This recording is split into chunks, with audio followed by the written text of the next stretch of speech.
প্রিয় ছাত্রছাত্রী, science activity চ্যানেলের নতুন একটি পরীক্ষায় তোমাদের সবাইকে স্বাগত জানাচ্ছি। আজকে আমাদের পরীক্ষার বিষয় আলোর প্রতিসরণ ও একটি স্বচ্ছ প্রতিসারক তরলের প্রতিসরাঙ্ক নির্ণয়। আমরা প্রত্যেকেই জানি যে কোনো একটি স্বচ্ছ প্রতিসারক মাধ্যমের মধ্য দিয়ে আলো সরলরেখায় যায় এবং এই সরলরেখা বরাবর যেতে যেতে যদি অন্য একটি স্বচ্ছ প্রতিসারক মাধ্যমে এসে পড়ে তাহলে সে তার দিক পরিবর্তন করে এবং সেই দিক পরিবর্তনের শুরু কোথায় হয় না মাধ্যম দুটির বিভেদ তলে। এবং এক্ষেত্রে একটি বিশেষ অবস্থা থাকে যখন এই পরিবর্তনটা লক্ষ্য করা যায় না, অর্থাৎ আলো সরলরেখায় চলে যায় যে পথে এসেছিল, সেটি হচ্ছে লম্ব বরাবর। বিভেদ তলের লম্ব বরাবর যদি কোনো আলো এসে পড়ে তখন এই প্রতিসরণের ঘটনাটা বোঝা যায় না, কিন্তু বাকি যে কোনো পথে আলো এলে আলো কিন্তু মাধ্যম দুটি বিভেদ তলে দিক পরিবর্তন করে চলে যায় এবং এই কতটা পরিমাণ দিক পরিবর্তন হবে, অর্থাৎ আলোকরশ্মিটি কতটা পরিমাণ বেঁকে যাবে, সেটি নির্ভর করে ওই মাধ্যম দুটির প্রতিসরাঙ্কের উপরে।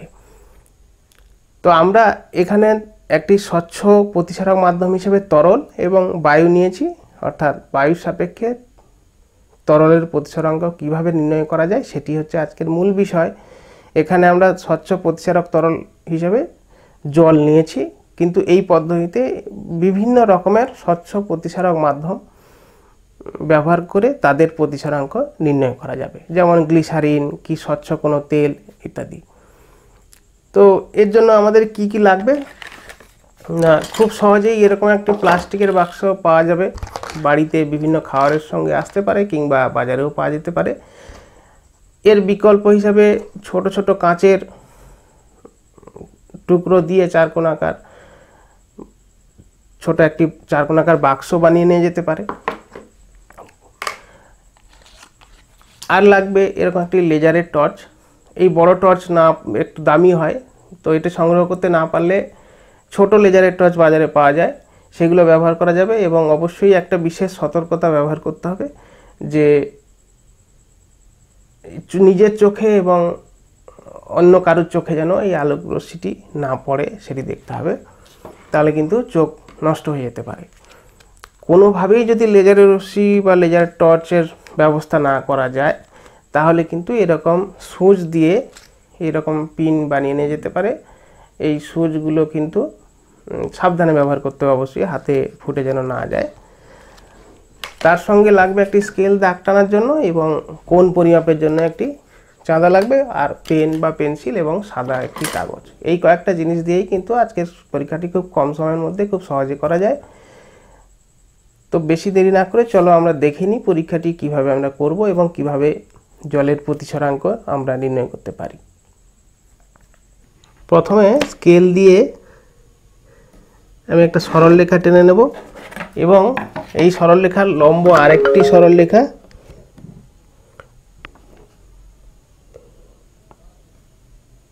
চাঁদার সাহায্যে আরেকটি লম্ব সরলরেখা আমরা কিন্তু এঁকে নেব।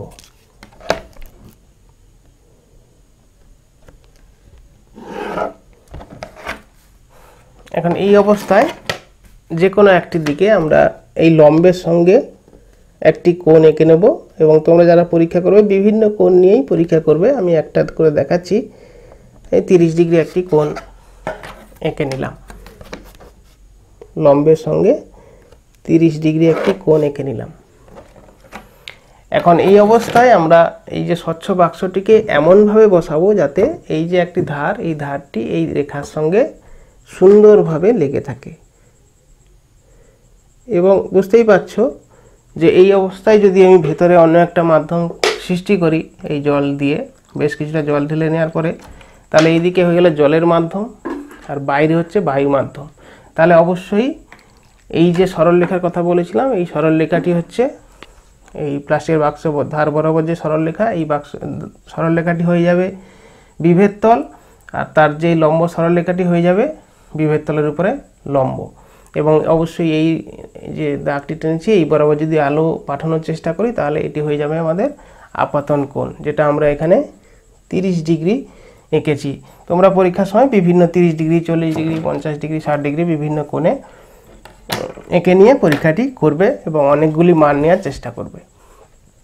তো এখন যদি আমি এই এই যে 30 ডিগ্রি সরলরেখা বরাবর যদি আলো পাঠানোর চেষ্টা করি,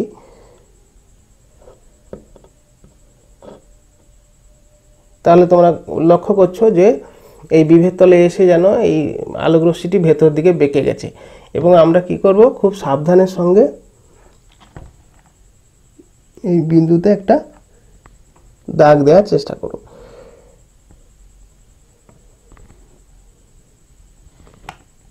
খুব ভালোভাবে পরীক্ষাটি করতে হবে। এই যে বিভেদ তলে যেন আলোটা এসে পড়ে সেটা লক্ষ্য রাখতে হবে।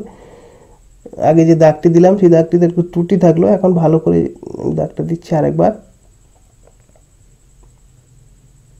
বন্ধুর সাহায্য নিতে পারো, তোমরা দুজনে মিলে করতে পারো পরীক্ষাটি, তাহলে ভালো সুবিধা হয় একটু। তো এই যে দ্বিতীয় দাগটি হচ্ছে আমাদের প্রতিসরণের যে রশ্মি বা প্রতিসৃত রশ্মিটি যাওয়ার সময় দিক দিয়ে গেছে। আমরা এই যে আপতন বিন্দু থেকে যদি একটা সরলরেখা টানি, তাহলে এই রশ্মিটি হয়ে যাবে আমাদের প্রতিসৃত রশ্মি, এবং এই কোণটি হচ্ছে প্রতিসরণ কোণ। কত হবে দেখে নিই, তারপরে আমি লিখব।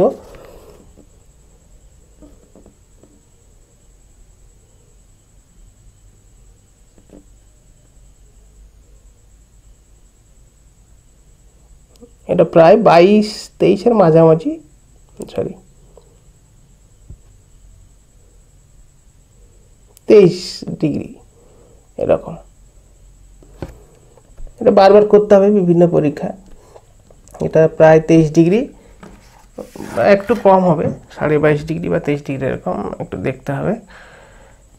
তো আমরা এইভাবে আমরা জানি যে প্রতিসরণের ক্ষেত্রে আপাতন কোণের সাইন ও প্রতিসরণ কোণের সাইনের অনুপাত ধ্রুবক। এই ধ্রুবকটির মান হচ্ছে প্রতিসরাঙ্ক এবং সেটাকে মিউ হিসাবে লেখা হয়। তাহলে মিউ সমান এখানে হচ্ছে সাইন 30 ডিগ্রি সাইন আই, আর সাইন আর হচ্ছে 23 ডিগ্রি।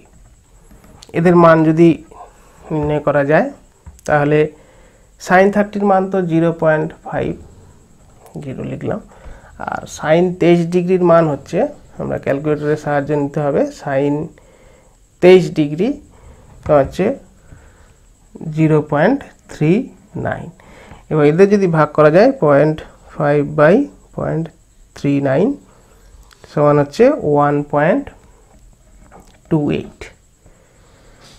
আমরা মোটামুটি জলের প্রতিসরাঙ্ক জানি 1.33। তাহলে এখানে কোথাও একটা এই যে নিজে একা করার জন্য পরীক্ষাতে এখানে কোথাও একটা সামান্য একটু 1 ডিগ্রি বা হাফ ডিগ্রি ভুল হতে পারে। তাই আমরা বিভিন্ন কোণ নিয়ে পরীক্ষাটি করব, 30 ডিগ্রি 40 ডিগ্রি 50 ডিগ্রি, তখন কিন্তু তাদের একটা গড় মান নিলে মোটামুটি এরকম আসতে পারে। আর দুজন বন্ধু মিলে করলে এই যে লম্বন ভুল হয়ে যাচ্ছে, অর্থাৎ আমি অন্য পাশ দিয়ে দেখতে পাচ্ছি না টর্চটাকে এদিকে ধরে রাখার জন্য, তাহলে সেই ব্যাপারটা আমাদের মাথায় রাখতে হবে। এতে আমরা জলের প্রতিসরাঙ্ক নির্ণয় করলাম, এবং যে কোনো তরল জলের জায়গায় রেখে আমরা কিন্তু তার প্রতিসরাঙ্ক নির্ণয় করতে পারি। অবশ্যই তরলটিকে স্বচ্ছ হতে হবে, প্রতিসারক হতে হবে, যেমন গ্লিসারিন বা অন্যান্য স্বচ্ছ তেল ইত্যাদি। তোমরা এই পিনের সাহায্যে পরীক্ষাটি করতে পারো। তার জন্য এরকম একটি কার্ডবোর্ড লাগবে, যে কার্ডবোর্ডের উপরে পিনকে এরকম আটকে দাঁড় করে রাখা যায়। তো সেরকম একটা কার্ডবোর্ডের উপরে কাগজটি রাখতে হবে। বাকি যেভাবেই হয়েছে প্রক্রিয়া সেভাবেই আমাদের পরীক্ষাটি করতে হবে, অর্থাৎ একটা দাগ টানবো, তার লম্ব দাগ টানবো, এবং যে কোনো একটা আপতন কোণ বা অনেকগুলি আপতন কোণ আঁকবো। তারপরে একইভাবে এই জল সহ বাক্সটি রাখবো। এখন এই যে রেখা বরাবর দুটো পিনকে আমাদের এরকম দাঁড় করিয়ে রাখতে হবে। এবারে অন্য দিক দিয়ে এই যে পাশটি বিপরীত দিক দিয়ে যে কেউ যদি দেখে, তখন অবশ্যই তোমরা দেখতে পাবে যে এই দুটি পিন কোন দিক বরাবর আসছে। অবশ্যই এই দিক বরাবর আসবে। তোমরা করে দেখবে পরীক্ষাটি, যে এই দিক থেকে দেখলে পিনগুলোকে কোন লাইন বরাবর লাগছে, সেই লাইন বরাবর দুটো পিন এরকম ফুটিয়ে দিতে হবে। তাহলে তোমরা কিন্তু পরীক্ষাটি, তারপরে এটাকে সরিয়ে এই পিন বরাবর দাগ টেনে সেই দাগটাকে এই পর্যন্ত বৃদ্ধি করতে হবে, এবং প্রতিসরণ কোণ পেয়ে যাবে। এবং সেটি তোমরা নিজের চোখে দেখলে কিন্তু ব্যাপারটা পরিষ্কারভাবে বুঝতে পারবে। তো এই ছিল আজকের পরীক্ষা। তোমরা আশা করি এই পরীক্ষাটি করবে বাড়িতে, স্কুলে বন্ধুদের সঙ্গে। ধন্যবাদ সবাইকে।